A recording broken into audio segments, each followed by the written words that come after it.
most merciful thing in the world is the inability of the human mind to correlate all of its contents.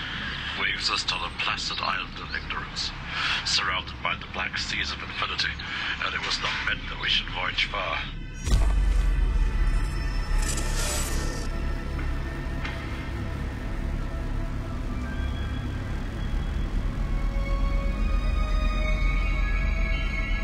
We had been looking for a Lovecraft adaptation, something that took the genre, a little more seriously.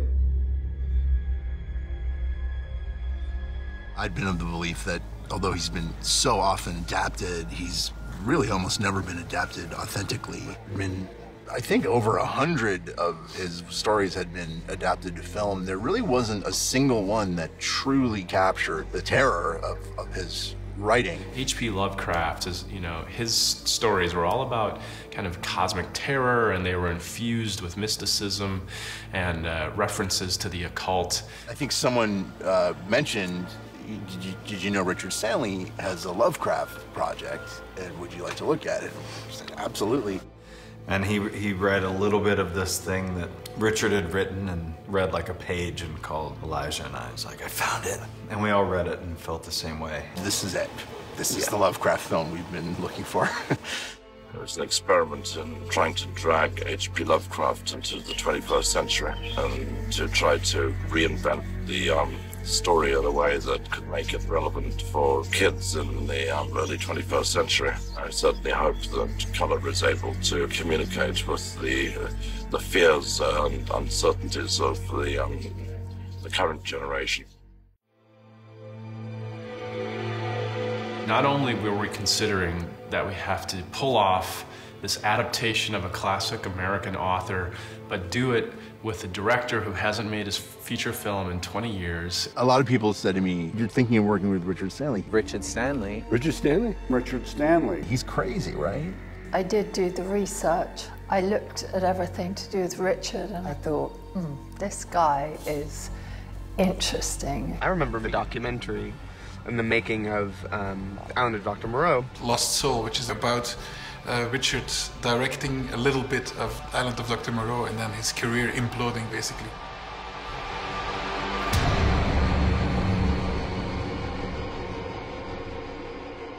I haven't directed a theatrical feature film in more than 2 decades, which has been a real long time. There was a period of time when I never thought I would direct a theatrical film again. Josh had to literally drive to the south of France and abduct me in order for this to happen. What's the worst that could happen? After Moreau, there were legitimate concerns both from myself and from the various backers, but the weird thing is I found that the moment I started shooting, it became very easy. Something in my brain gives me the shots, which I guess is what makes me into a filmmaker. It makes me happy in a weird way. I feel like when I'm on set, I am who I am and I'm doing what I'm supposed to be doing. He's such an incredible, unique energy and human being. And working alongside Richard, I feel like that's been a magical journey in itself. He's a genius that he made this, and he just brings the love in Lovecraft and makes this like the best movie in history for me. That was a huge part of it for us, to be a part of bringing him back to the fold in regards to cinema as a voice that we have been missing. Richard Stanley's the only choice to direct this movie. In the words of our lead character, a dream you dream alone is just a dream. A dream you dream together is reality. So let's make it Cameras rolling, the lights are on. The director calls action, the director calls cut. Act, act, act. Everybody, act, act, act. Out.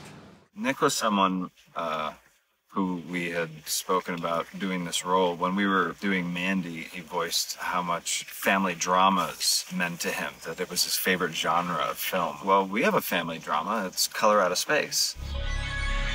Josh Waller came into my trailer and he put this sort of phony contract that he put together and had me sign it right then and there. Said it wasn't legally binding, but he wanted me to commit. And I did. You fucking cocksucker! You cocksucker! You cocksucker! I love Nick Cage. Love his energy, his talent, his craziness. Moonstruck is one of my favorite movies. I grew up watching National Treasure. If you ever watched Into the Spider-Verse, he was in that and he was really good. Nick Cage and I, you know, we should be in movies together. You know, Nick has been such a lovely surprise because you never know what to expect. Nick's very famous, and if he'd really played the star, it could have alienated the family dynamic, and he didn't. So, you know, credit to him. Huh? What? Oh, really? Oh, really? Well, fuck you, too. Nick is so inspiring to watch. He embodies a confidence, but also he's so willing to experiment, to be fluid and just try things. And action. I think horror is one of the easiest ways to get abstract and surreal in the performance, which is something that I've always been fascinated by. He's just funny, he improvs and teaches me how to improv, and he's really fun. We've been blessed with extraordinary work from Mr. Cage, who is a true movie star, and who really has redeemed my faith in Hollywood, and that it is possible that stars actually exist and have genuine talent and can be gracious, magnanimous human beings who, with a true understanding of what they're doing. And that's a wrap for Nick for this.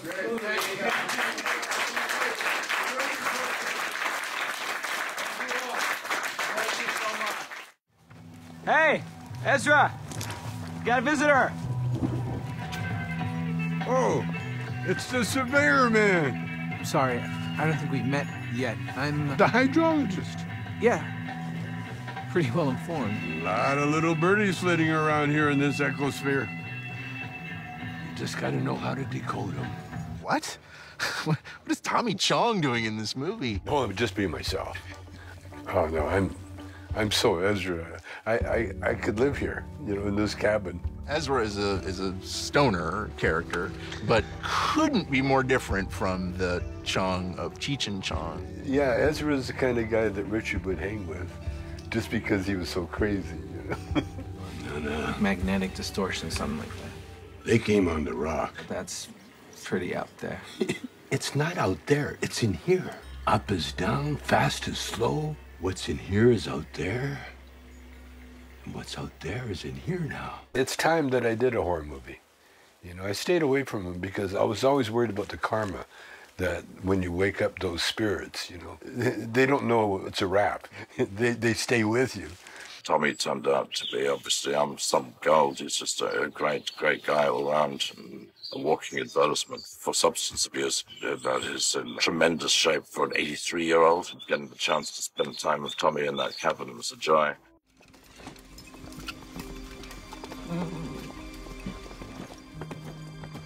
And there was different locations that we talked about, like Georgia and various other places. You know, obviously for our film being set in the summertime, we needed this kind of lush green environment. And one thing led to another, and before you know it, we're shooting in Sintra to double for, you know, New England. This is my first time in Portugal. I love it. I just absolutely love it. It feels like I'm in Canada and no one knows how to speak English. Obviously the film is set in this fictional county, so I feel like we could have wound up filming somewhere less sort of wild and different. And so I feel like I really lucked out getting to be on something that is in Portugal. Shooting in Portugal, anyone should be so lucky. I mean, look. Portugal is great. I recommend anyone making movies, if they want to get the job done and do it on time, you know, I would encourage them to go to Portugal. I think when we take a production to another country, we're always looking for the same thing, which is just production value. You can take the little bit of money that you have and stretch it into 2, 3, 4 times what you actually have. Sintra specifically is a really interesting place. Sintra has its own tough elements in that it's its own climate and the weather changes all the time. For a film crew, that's very tricky, but also kind of a gift because you can get these incredible different atmospheres and moods, and that's what the B team has been getting, those images that look like they're out of a fairy tale book or something. This whole town's a bit weird, Sintra. There's another entrance to the underworld down there. It comes with this really interesting energy to it. There's obviously a lot of history and mysticism. Sintra is naturally haunted by the ghosts of all these different Goths of the past, Beckford and Crowley and all the different people who've been through here. And that sort of almost like dark magical energy is infusing the film in a way that's really perfect for our project. We couldn't be doing what we're doing right now if we were shooting in the US. There's no way. No way.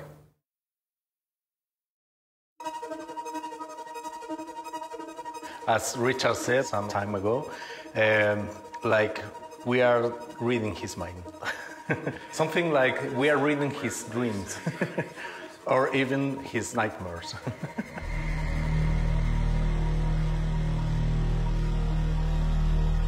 Very satisfied with the contribution from user T38 and the VFX crew, who are ardent Lovecraft fans who understand the material and understand the issues involved. Our designers knew the challenge. His books are just sense, concepts, and Lovecraft doesn't describe it.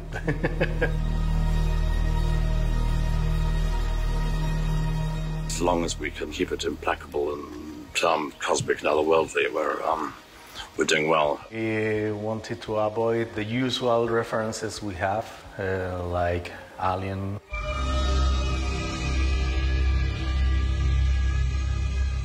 We are making all the digital effects. We are making the pink mantis, the alien world. We are enhancing some of the parts we are shooting. For example, we are supposed to put alien plants on the set. We add some tentacles and tendrils on the alien world. We are making the monster when Nick Cage is holding in the bathroom, stuff like this.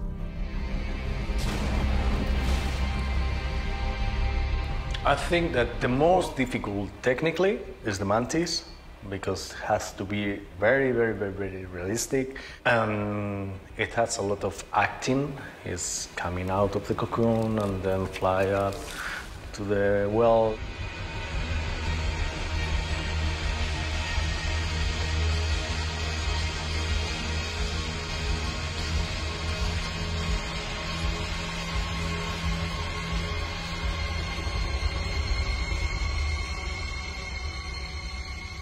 We are now dealing with things that aren't really there, and aliens that are going to be created in post that are represented by pink balloons tied on sticks and strange plates and frames with nothing going on in them.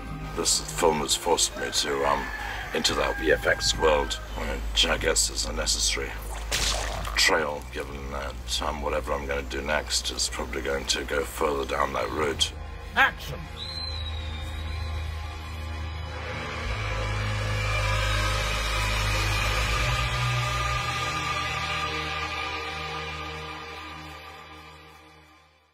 Color Out of Space is also a horror movie above all. There needs to be proper horror in this film. There will be gore, there will be slime, there will be darkness.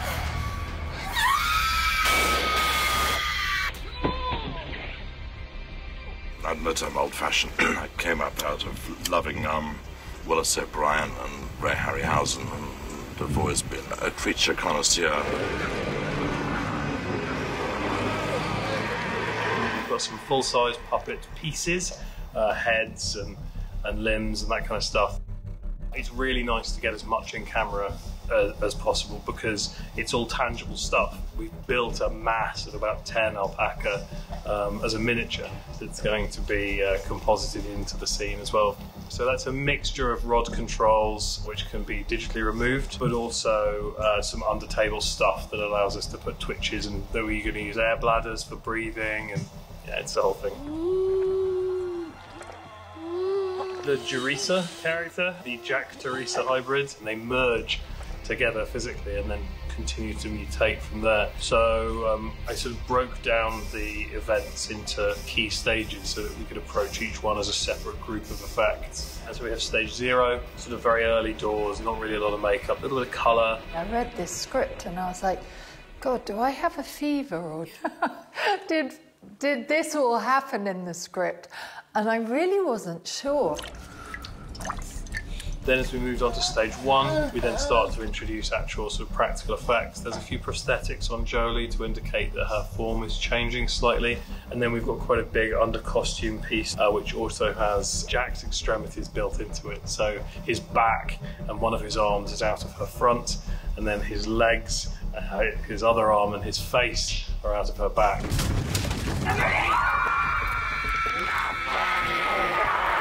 But by the time we get to stage 2, which is the all-out mutation, they've turned into something completely other and much more sort of traditionally Lovecraftian, as they become this sort of 8-limbed mother-son spider hybrid. So we have a full creature performer. Lucy Ridley's coming in to perform for us. She's a sort of professional mover, dancer, and she's bringing a really lovely physicality to it. I usually do unusual creatures, so creatures that are kind of hybrid or an amalgamation of many different types of things. But then Jack's face in the back is actually a fully remote-controlled animatronic, which Tom here has been working on for us. That's so cool. And then for the close-ups, we have an entirely different system whereby Jolie is connected to a portion of a version of the puppet behind her with a full facial appliance as well. I did feel, when I was the monster, I sort of wanted to stay a bit in my own world because it was just all so heavy. I wanted to conserve all my energy.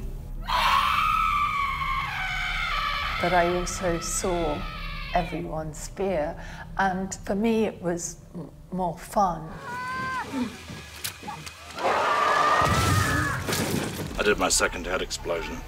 I mean, first time since Dust Devil I got to blow up anyone's head. It's funny, when I was playing me or Teresa, he didn't say anything, but when I was the monster, he was like, "Oh my God, you are so beautiful." They're not my family. It hurts a little bit. Can you loosen up?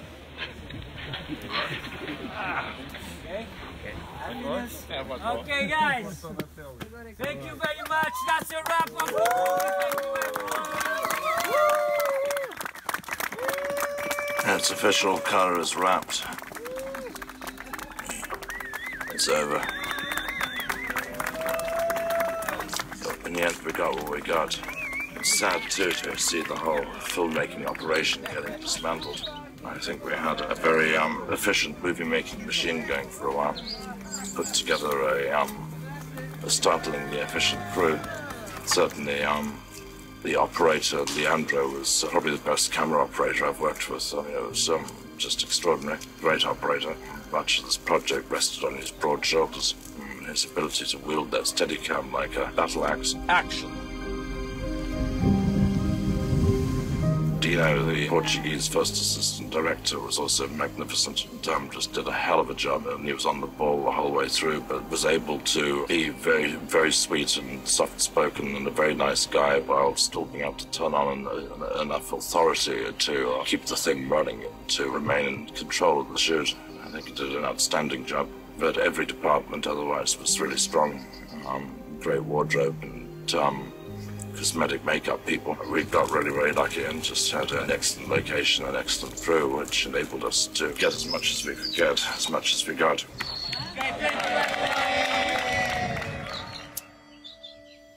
I reclaimed my chair.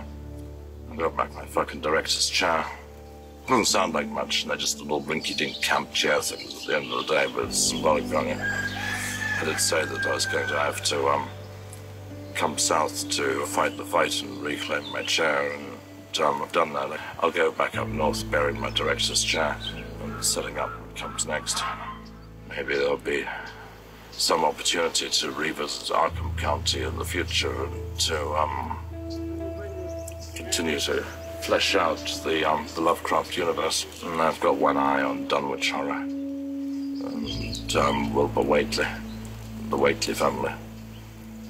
I pray to the old gods that we've done a decent job and that this thing is entertaining enough for folk to be able to waste 90 minutes of their lives on watching it. That's all.